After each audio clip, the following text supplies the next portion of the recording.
Hello tout le monde, on se retrouve aujourd'hui pour un nouveau tuto polymère. On va réaliser ce fondant au chocolat dans un petit ramequin et tout en Fimo. Donc je commence par mon ramequin. Je prends un bouchon de sauce tomate bien droit, donc pas conique mais bien droit. Et je vais mélanger donc ma pâte à moudre de chez Cléopâtre. Donc je prends une boule de blanc à part égale une boule de bleu. Donc je fais deux boules plus ou moins de la même taille. Et je mélange pour que ce soit bien homogène. Donc il ne faut plus qu'il y ait de marbrure. Une fois que la pâte est homogène, on vient tout simplement mouler notre bouchon. Donc là, il n'y a rien de très compliqué. On fait notre moule et on fait en sorte que la pâte recouvre bien les bords, surtout du moule. C'est vraiment le plus important puisque ce sera ce qu'on va garder, plus ou moins. Donc je moule bien mes bords ici et je laisse sécher 5 à 10 minutes à peu près. Une fois que c'est sec, eh bien on démoule tout simplement. Et là on peut voir le fond qui n'est pas joli au fond de mon bouchon, mais ça ne va pas rester. Donc je prends maintenant un petit bout de pâte blanche, je l'insère dedans, je marque bien l'empreinte en appuyant très fort. Ensuite je vais couper un petit cercle au milieu, donc pas trop profond, c'est très important. Pas trop profond parce qu'après on va couper le ramequin. Donc faites-le voilà, jusqu'à la moitié, au quart à la moitié. Ensuite avec un boule tool ou un outil n'importe, on vient retravailler tout ça.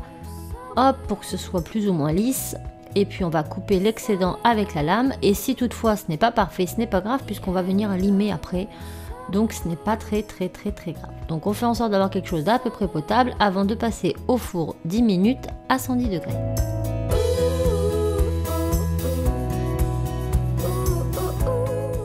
Mon moule est cuit et refroidi, donc il reste encore très fragile puisqu'il est pré-cuit. Donc là il est tout déformé, mais vous allez voir que ce n'est pas grave puisque je ne garde pas cette partie. Donc je prends une lime ou du papier de ponçage, je viens poncer le dessus et les côtés pour bien arrondir et pour que ce soit vraiment net et joli. Et une fois que ça c'est fait, je prends une lame et je coupe le bas de mon ramequin. Donc parce que d'une, c'est pas très beau et de deux, c'est beaucoup trop haut. Et voilà ce que l'on obtient. Donc je lime un peu le dessous. Et c'est parti, on va pouvoir continuer l'opération ramequin. Donc maintenant je prends une pâte couleur chocolat, j'en découpe une petite boule, je l'insère dans le ramequin et je fais en sorte d'avoir un petit bombé sur le dessus. Une fois que c'est fait, je prends la brosse à dents et je texture toute ma base en pensant à bien marquer les contours. Maintenant, avec une petite aiguille, je vais venir réaliser un petit bord à quelques millimètres du bord. Donc vous faites un trait tout autour à vraiment quelques millimètres du bord et toute la pâte se trouvant sous ce trou, on va la rentrer dans le ramequin. Donc vous faites plein de petits pics comme ça en rentrant la pâte dans le ramequin. Alors pourquoi? Tout simplement pour donner l'impression que mon petit fondant au chocolat à la cuisson a gonflé et donc c'est décollé légèrement du bord du ramequin. Donc ça donne un effet beaucoup plus réaliste, je trouve. Après c'est facultatif, vous n'êtes pas obligé, mais moi je trouvais que c'était beaucoup plus joli comme ça. Donc on fait ça sur toute la collerette en dessous du trait, on pique la pâte et on la pique vers l'intérieur du ramequin.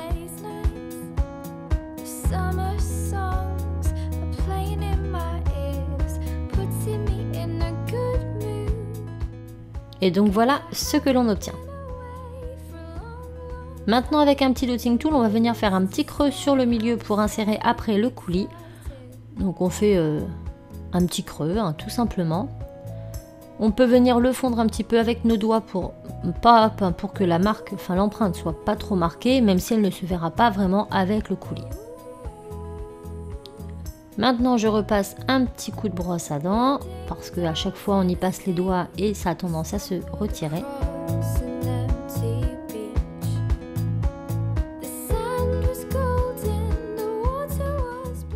Maintenant, toujours avec l'aiguille, je vais venir réaliser plein de petits trous un peu partout pour donner un côté bien aérien à notre gâteau.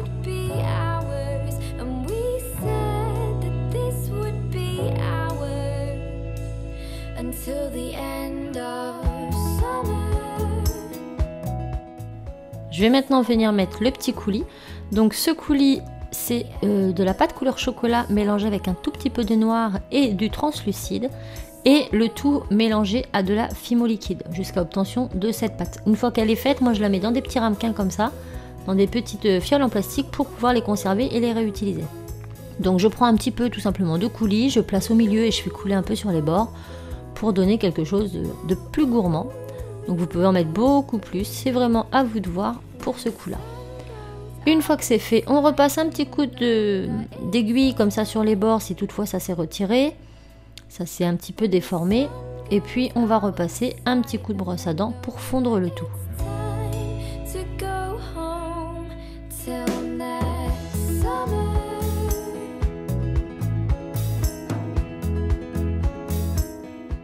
Ensuite, quelque chose de facultatif, c'est de gratter une petite craie sur le dessus. Donc là, c'est pas très joli, donc je tapote un petit peu avec mes doigts et je vais venir retapoter et refrotter après cuisson. Donc là, c'est cuit, vous voyez que j'ai réestompé pour pas que ce soit trop marqué. Et ensuite, on vernit tout ça. Donc je vernis tout parce que le fondant au chocolat est un gâteau assez brillant après cuisson. Le ramequin, lui également, puisque c'est de la céramique. Et voilà, donc ce tuto est terminé. J'espère vraiment qu'il vous aura plu. Je vous fais tout plein de bisous et je vous dis à mercredi pour une autre vidéo. Ciao!